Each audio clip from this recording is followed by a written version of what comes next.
Hello, everyone, and welcome to the MudBox. I am your host, Pavi, and unfortunately, my best friend Trey is not here today, but he will be joining us live streaming. Welcome, Trey. Can you hear me? He's not here yet. What's good with you? There you What's good go. with you? What's poppin'? How What's you good? doing? I know I'm you're good. feeling a little under the weather, right? Me, I'm my knee's under the weather. That's what's under the weather. I messed up my knee, but as soon as I can get my knee back together, I'll go travel back to I Florida. I told you, stop trying to do those exotic things with those girls. Stop getting on Tinder and picking up those chicks. You can't be doing that. You're getting a little older now, buddy. Girl. No, it was listen, do not listen to her. She's crazy. All what Listen happened to him. was I realized that I'm not of age to just be going out to the basketball court and trying to dunk. And I should have did some stretches, did a couple sprints, but I did too much, and I'm reaping the L. So my knees messed up. It's all good though. Okay, well, next time, make sure your bed is made so that we don't see all your sexual escapade, This stuff wait in wait the wait. This is not background. my bed. Oh, so you're not even. Okay. It's I don't. first of all, this is my mom's house, so we In gonna your we gonna mom's house, you do these things. In your stop. mom's house, you do these things. You crazy. You know what? Okay. Anyway, we're gonna leave you alone today, but we're just gonna get right into it. So, for those of you out there, I don't know about you, but being the only black person in your office sucks. I know so many of us understand being that black sheep in the corporate environment, from the lesser opportunities for advancement to no one understanding your issues with your white coworker and his microaggressiveness. So today we want to discuss WWB, working while black. I know for me, my experience being the only black face in a corporate office is it's almost like suffocating because I feel like you don't have someone who understands a lot of things that are going on, especially for me. Like, I worked in the media, so I saw a lot of stuff in the way that black people were portrayed in the news. And we didn't really have a lot of people out there to kind of in the background to kind of say, hey, y'all might need to revamp the way you're doing this. So there wasn't a lot of people in the who would do the checking off for the stories to say, hey, we might need to revamp the story because this ain't looking too good. I don't know about you, Trey. What about you? Well, for me, I I've worked in retail for the past 5 years. I think there's been a couple jobs where like I was told that well, I'll say for the first job, one of my jobs, I'm not gonna say the location. I was gonna say that when I was hired, the district manager was like, yeah, we need some different, we need different color, we need some vibes, we need some different type of stuff. Like I'm like, so you just need a black manager is what you're saying. You don't need like you hired me because I'm black, like not because like I mean maybe I had some of the talents you were looking for, but you need diversity for your quota pretty much. You need to fill in that void. And then I had that, and then other times, I realized at work that I've kind of had to control my emotions, or I guess my emotions or my excitement, because a lot of times I was told, uh, "You're too emotional.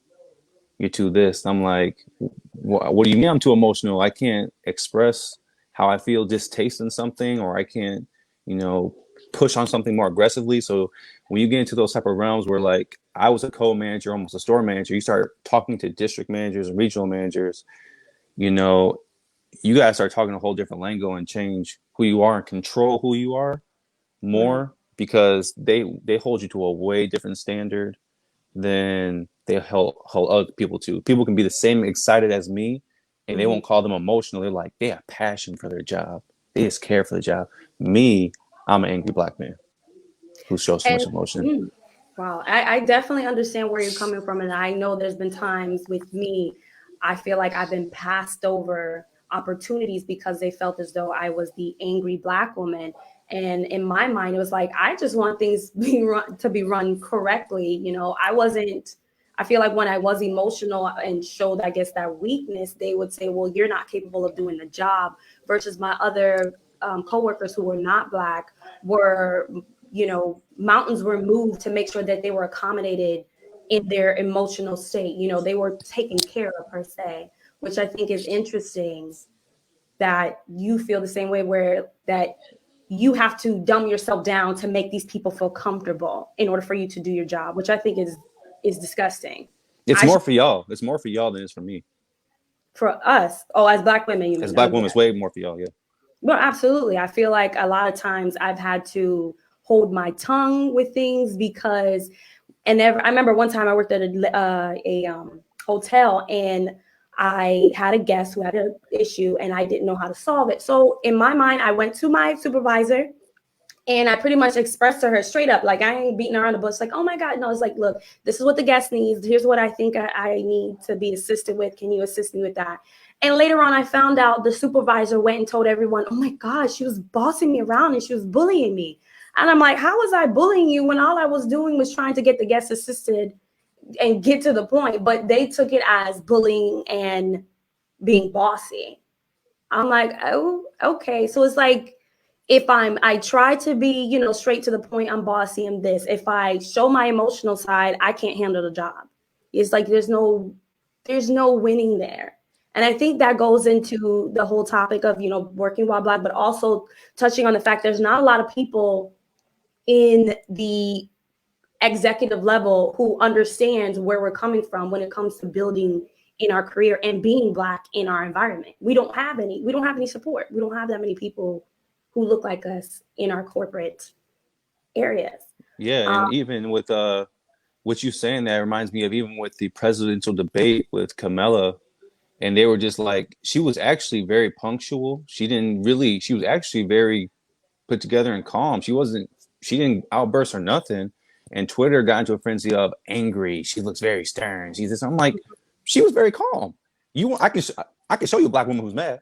Like, she was very relaxed, very punctual, very presidential. Like, she was very well put together. And it's crazy that we can't show any type of facial expression or anything, or do anything without it being, especially Black woman, till making it look like we're angry and we're irrational and like we're creatures, and we're not. We just have feelings and emotions, and we care about things. We care about things being good, just like the next person does.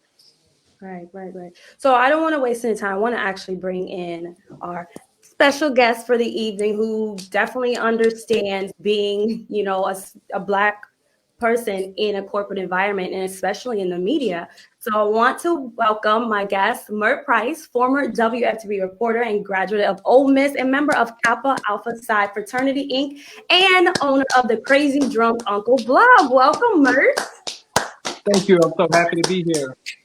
And if you're wondering, the barbecue sandals right behind me, that's my blog picture. We have fun. So that's kind of what it's all about. It's in the theme of being like a crazy drunk uncle at a barbecue type of deal. So you're just missing the linen outfit. Yeah, in the blue, with the linen outfit and put the Frankie Beverly maids on. So I wanted to ask you, Mert, being someone that definitely, when it comes to being on television, the way that we are portrayed is not always the greatest. So tell me your experience about being someone in a corporate environment that you have a particular image that you have to, I would say, what's the word I'm looking for? Code switch. Yes, please. Code switch was kind of what you guys were talking about earlier. And it's one of those things where, if you're Black and you work in corporate America, you have to be able to speak 2 languages at least. And you have to be able to code switch, and you have to be able to speak, navigate the world outside of your job. By code switching, I mean, when you're in the office, kind of like what Trey was saying, you have to keep your voice at a certain level. If you're upset about something, if there is an issue, you have to pick your battles and go about it the right way. It's very interesting because I looked at the Pew Research Center, and we were just kind of talking about just the fact that you were talking about newsrooms. Black folks represent about, I want to say 7% of those who work for TV stations throughout the country. So like 7%. And you have major cities where there are huge African-American populations, like Cleveland, Detroit, Atlanta, Atlanta and places like that. So that's saying that there isn't that representation like you were speaking of. And then also the people that are making the decisions, because those are the gatekeepers of the information. You know, I, as my role being a reporter, not only here in Orlando, but several other places that I went, I would go and pitch stories to my bosses, and they would be the ones who decided whether or not we did those. And sometimes you need those different voices in the room to understand whether or not this story matters and why it matters. Perfect example, my coworker and friend, former coworker and friend, Darlene Jones, just spent months working on a project about the Ocoee massacre. Now that story is amazing, and it was one that a lot of people didn't know about, and she took it upon herself. A number of other of my former coworkers all got together and put together this story about this tragedy. It's almost like Rosewood. People have heard of Rosewood, but they haven't heard of the Ocoee massacre, and that happened just because this black man, July Perry, and other blacks were trying to vote, and the whole town of black people were massacred. Now that story doesn't get told unless you have people in the newsroom that are fighting for it. Right. Right. Absolutely. Absolutely. I mean, we'll even say, I know in WWB, they just recently got their first black woman news director. I think she was the first one in Central Florida. So that goes again to speak with the 7%. Recently, I was looking up some statistics talking about representation, and this is from the USA Today, and it said of the 279 top executives listed at the 50 biggest companies in the S&P, which is stock in, godly, I can't even say the word, stock and something, whatever. There we go. 100, it said 274 of them are white, Hispanic, Asian, or other ethnicity. Five of them were African American, and 2 of those recently retired. And this is just as of 2019, this survey was done. So just goes to show how much we are not represented at the top. And again, those are the people who are pushing the buttons so we can tell our stories, so we can have businesses, so we can get the loans to have businesses. I mean, and for young children to see that you can strive to the top. It's literally 5 people, which is sad. It's very sad. And I even recently was looking at a study talking about being Black in corporate America that was done by Johnson & Johnson, Morgan Stanley, Unilever, Walt Disney World. And it was interesting. They said that, let me make sure I find it exactly so I don't say it wrong, that a lot of African American people feel as though they want to get to the top. They have more ambition than our white counterparts, but at the same time, we don't feel as though we can actually achieve it. We want to get there, but we just don't feel like we'll ever get there. And that again is because we don't see anybody at the top. But it's not about seeing people at the top too. It's about being given those opportunities as well. Yes, definitely. Even if you've earned them, you know. Right. And I'm trying to make sure I find this guy. I did write it down, but I lost my place in here where we talked about that, you know, even a lot of our coworkers who are not Black have even noticed, they say, you know, there are people I feel as though who are better or equal or better than me at my job, but they aren't getting the jobs. So they're fully aware that these things are happening, but again, they're not doing anything about it. Yeah. The thing that's really interesting about me being a Black reporter, Black male reporter, when I first started out in college, I remember we put together tapes and we send them out. And I targeted this one area that was close to where I went to school. And this news director looked at my tape and he was like, you know, I mean, it's okay, but you're Black, so somebody's got to hire you at some point, you know. And I was like, that kind of like rubbed me the wrong way. But instead of me basically being upset and saying, you know what, I'm just not going to do this or I'm going to do something else, every time I got new material, I sent it to that news director. I sent it to him until he said that my stuff was great. And after he did that, even though I didn't like what he said, I used him to be that critique give me that critique. And I was able to send my stuff off and I was able to get a job. And the thing that's interesting about my career is that almost every job that I've gotten, I replaced another black male reporter.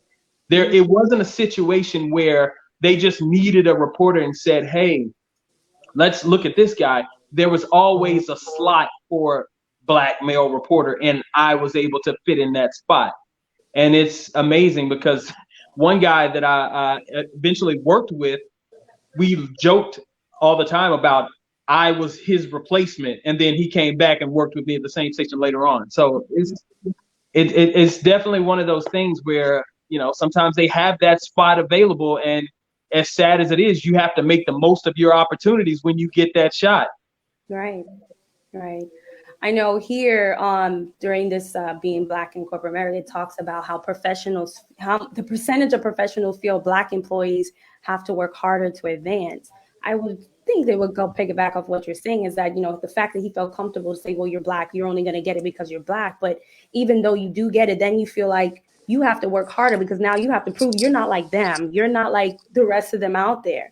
And from this one, it says that only about 60% of Black men feel as though they have to work harder than their white counterparts, and 15% white people feel, men, and about the same for women, feel as though that that Black people have to work harder to get where they're going. So that just also shows that our non-Black people don't see what we're going through, don't understand, don't even want to understand. In my opinion, that many people don't even see that we feel as though we have to work harder to get in higher places.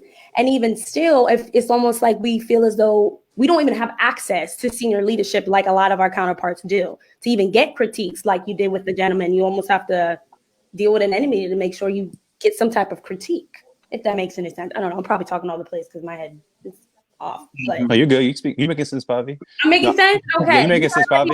Yeah, no. I mean, when I got into management as retail, I thought it was the perfect time to be a vessel and to bring other African Americans on board with me.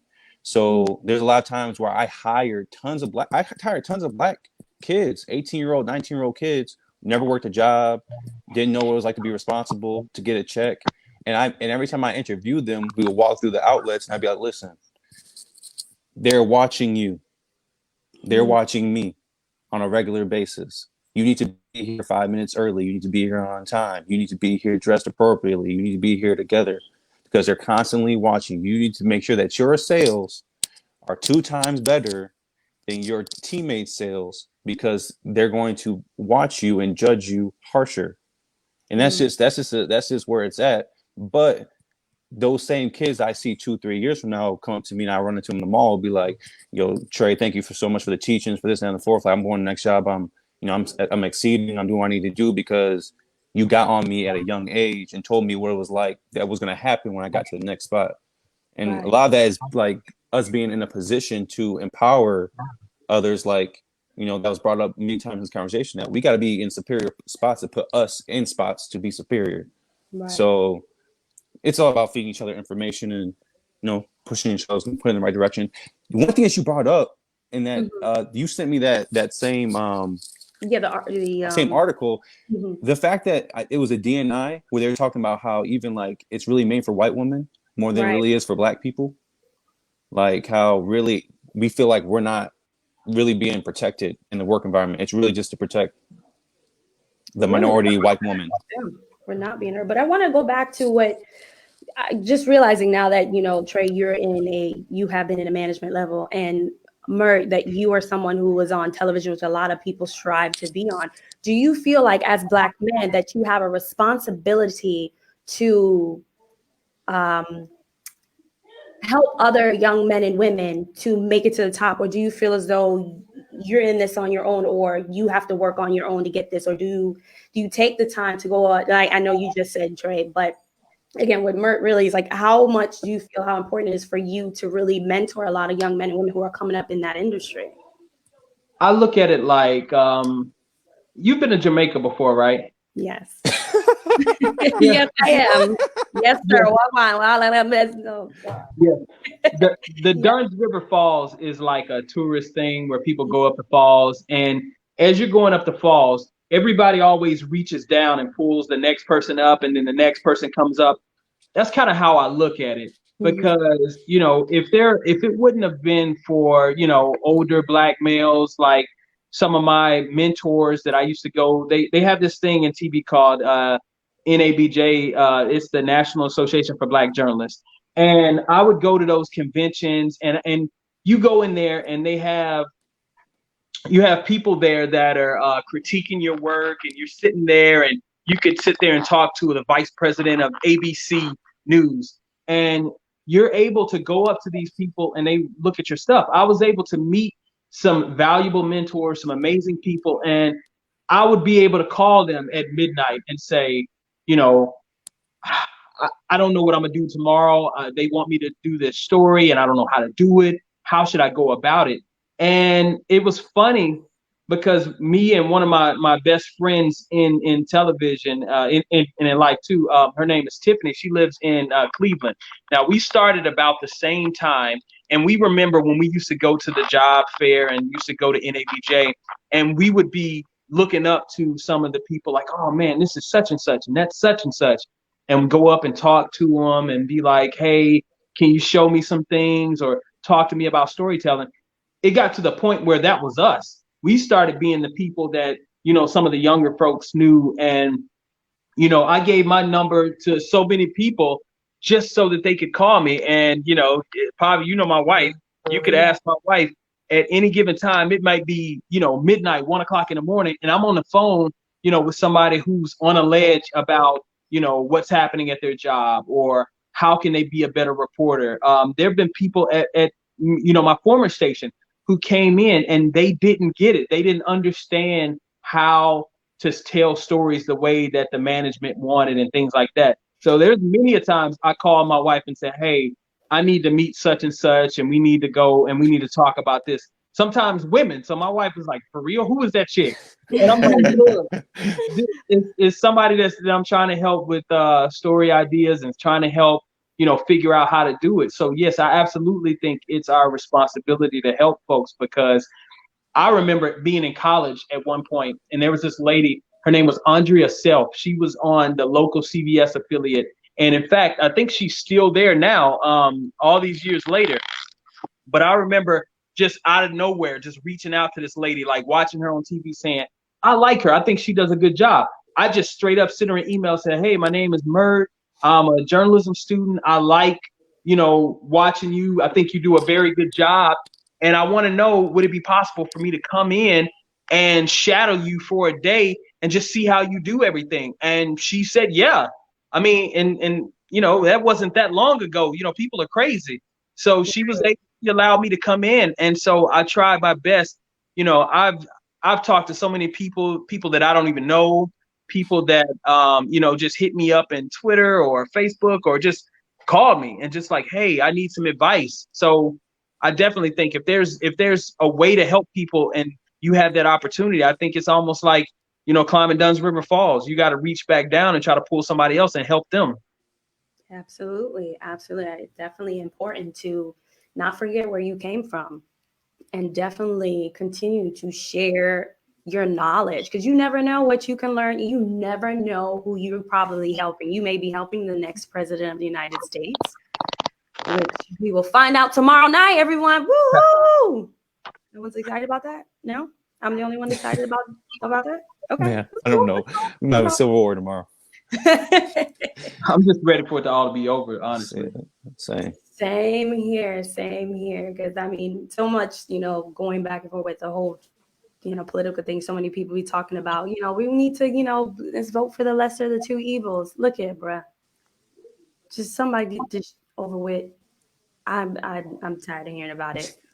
So tired of hearing about it. But anywho, so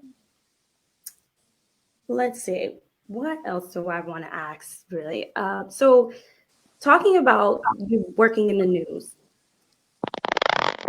you said, you have to pretty much present your stories to the people who said, all right, that's going to go on air. Do you feel like you had to kind of like, not necessarily dumb yourself down, but kind of flip a lot of things to get just stories that you know are important to our community out there?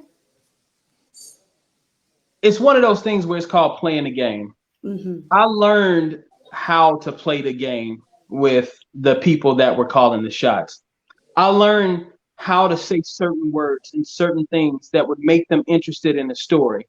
Now, the story that I put on air might not have always been the story that I pitched in the room, but I tried to get a yes, and then I could go out in the community. Now, I'm not saying like, we're not talking about making up stuff or anything like that.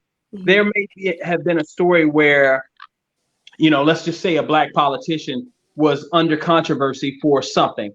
And I knew that this person was a good person. I still have a job to do by going out and reporting the story. But let's just say I would go over and beyond to make sure I got this person and talk to them so that they could share their side of the story. I may have been able to get away with just saying, we tried to talk to this guy and he didn't want to talk to us. But I didn't want to do that. I would try my best to make sure that I would go above and beyond when it was situations like that, and other situations as well. Sometimes, we had to fight for stories that pertained to, African Americans that we felt were important. It takes me back to a story that happened in Brevard County where this mom of a couple of kids disappeared. The family tried to report it to police. They weren't getting anywhere. The family was reaching out to several news stations. They weren't getting anywhere. I know somebody who knew the family, so they reached out to me and they said, hey, we're trying to get this story out there. This lady went to go buy some food at the grocery store and she never came back.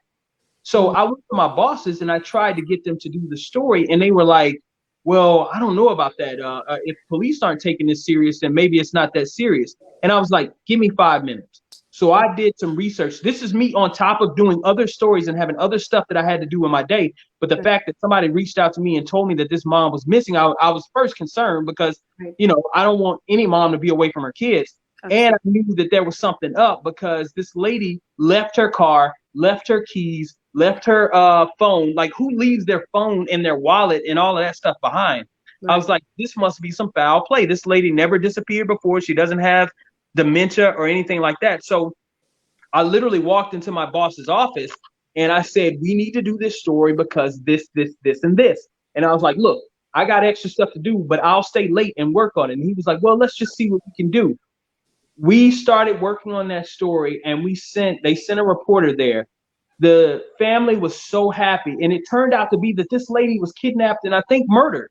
Oh my gosh. The fact that we were there and the fact that we showed that we cared, this family talked to us and we were like one of the only ones that they talked to throughout the case, even when the case went to court and things like that. So this just goes to show you sometimes, people appreciate the fact that you work hard. And me and my former coworkers, not just at my last station, but at many stations, would do things like that when it came to stories that were getting overlooked, because of that double standard. Sometimes, somebody missing in Winter Park doesn't get the same attention as somebody missing in Pine Hills. Right. So that's why, we work hard and try to, get those stories, the same attention.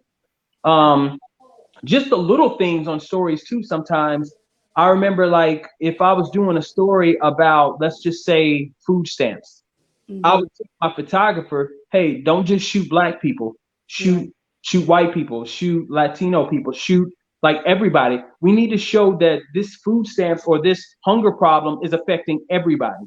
If we did a story about drugs, I would say, make sure you show a wide variety of people, because I don't want people to just think that this is a Black issue, Sometimes when I would go to like Disney or places like that, and I would do stories about family fun activities, if I saw a Black family, I would make sure that I got them and talk to them. Even if, sometimes I would have to go through a few people to try to get a family that would speak to me. I thought it was important because most of the time in the media, it paints the picture that Black families aren't a thing. So I would want to show that there were black families, and this black family is hanging out at Disney, and it's not a unicorn. This is something that happens. So, I definitely think, along with helping other people and pulling them up the waterfall, I think showing those positive images, also, and working your best to, put some context to some of these stories is important as well. Absolutely. Absolutely. It definitely is. And I know a lot of people out there are thanking you for definitely putting out that positive vision of us as Black people, and definitely pulling up. I'm pretty sure you probably helped the next big thing out there, Mert. So thank you for that young man or woman that you really gave him that support. Appreciate you. Oh man, I appreciate all the people that helped me. And so, that's why I'm always there, like when people reach out to me, I try my best, even though my wife might get mad, I'm on the phone too late or something, I'm still doing it. So. Well, thank you. So we're pretty much at the end of our show today, but I want to give you, Mert, a couple minutes to say anything to our audience. What is something you want to leave them with today? And definitely leave information if they want to get in contact with, if they have questions about becoming a news reporter or help with writing, if that's something you do, and definitely give us some more information about your blog. Yeah, so if anybody wants to hit me up, I'm on Twitter. It's not too many people out there with the name Mert. I only know 3. So I'm on Twitter. I'm on Instagram. You definitely can hit me up. People do, and I try my best to respond as fast as I can. My blog is just something that I just wanted to do to have fun. You know what I mean? Like, the goal is to have fun and to, like, maybe share some actual information with you at the same time. I don't know if y'all remember a couple of months ago, that stripper who had climbed all the way to the top of the pole and she fell and hurt herself. Oh, yeah. I talked about the story on my blog, and in doing so, I talked about the fact that these women are doing all this crazy stuff, and they aren't covered under like workman's comp with their company. They're like independent contractors. Mm-hmm. So they're basically taking their lives into their hands when they climb up the poles and doing all this crazy stuff. So just interesting stuff like that. I try to have fun with other posts, like Father's Day is trash, because I've got kids, and you go to restaurants and you walk in and they don't even know why you're there today. They're like, hey, what brings you guys out today? And you're like, it's Father's Day. They're like, oh, it is Father's Day. On Mother's Day, you can't even get reservations anywhere, stuff like that. So I just try to have fun with, kind of topics and stuff that's happening right now. I'm working on a post right now about where is Ja when you need him. A few years ago, Dave Chappelle had a joke about Ja Rule and September 11th, about how September 11th was happening, the World Trade Center is being attacked, and MTV's having breaking news, and then they say all of a sudden, like, right now we got Ja Rule on the phone with us, and it's like, who the hell cares what Ja Rule thinks at a time like this? So it's kind of making fun of like Lil Wayne basically endorsing Trump's platinum plan, and just like, why do people like seek out these people who's supposed to be like representation for Black people, when in situations like this? So I'm calling it like, where's Ja when you need him? So that's the kind of stuff. So I just try to, make light and teach at the same time, when there's some funny issues out there. So that's so we can find you at your Instagram name is Mert Price, MYRT Price. Yeah. Instagram, and your Crazy Junk Uncle, is that .com? It's Crazy with the K, because I'm a Kappa. So Crazy with the K, drunkuncle.com. All right. Thank you so much again for joining us, Trey. And Mert and Trey. Oh gosh, my mind is all over. Thank you so much for joining us, ladies and gentlemen. Pick up your crown. Thank you. Pick up your crown. Ladies and gentlemen, again, if you want to rent out this room, you can. If you're local to Orlando, Florida, please check the link in our bio of our Instagram, which is at MudBox Entertainment. On Instagram, you can check our Facebook, and you can book this room. We can book it for an hour. You can book it for 30 minutes. And we can also help you create your own podcast from the bottom up. So please check us out. Again, have a wonderful day. And always remember, stay clean and think dirty. You guys have a great night.